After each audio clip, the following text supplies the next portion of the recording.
लाला दा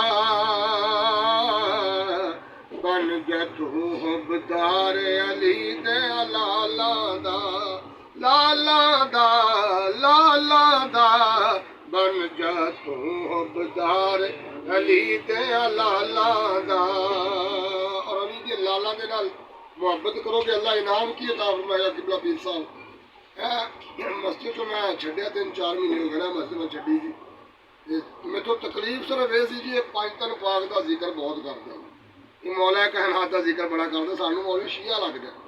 मैं क्या अलहमदुलिल्लाह पंज तन पाक का जिक्र करना सानू ताजदारे सदाकत ने दस्या है।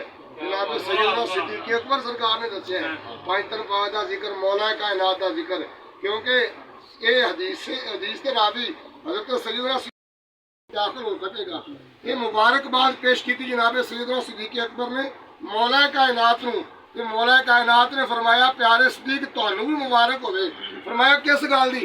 फरमाया अली ओनू जन्नत दा टिकट नहीं देगा जिहदे दिल दे अंदर बुग़्ज़ सिद्दीक अकबर होवेगा। अलहमदुलिल्लाह असीं पंज तन पाक दे मानी आ। किसी दे प्यो तो सर्टिफिकेट लैके असीं सुन्नी नहीं बने। अलहमदुलिल्लाह असीं जद्दी पुश्ती सुन्नी आ ते सानू किसी सर्टिफिकेट लैण दी जरूरत नहीं। अलहमदुलिल्लाह असीं पंज तन पाक दी मुहब्बत करने आ और करते रहना। साडियां नस्लां भी करदियां और असीं हुजूर दे जिन्नी सहाबा कराम दा हया भी करना लेना।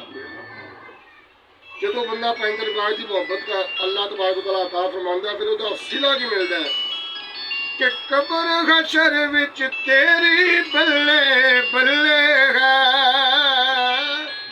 कब्र हशर विच तेरी बल्ले बल्ले है। जे तू होयो यार अली दे लाला दा, जे तू होयो यार अली दे लाला दा बन जा तू हुबदार अली दे लाला दा लाला दा बन जा तू हुबदार अली दे लाला दा।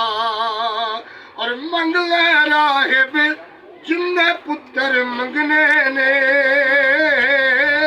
मंगले राहिब जिन्ने पुत्र मंगने ने, खुलाए दरबार अली दे लाला दा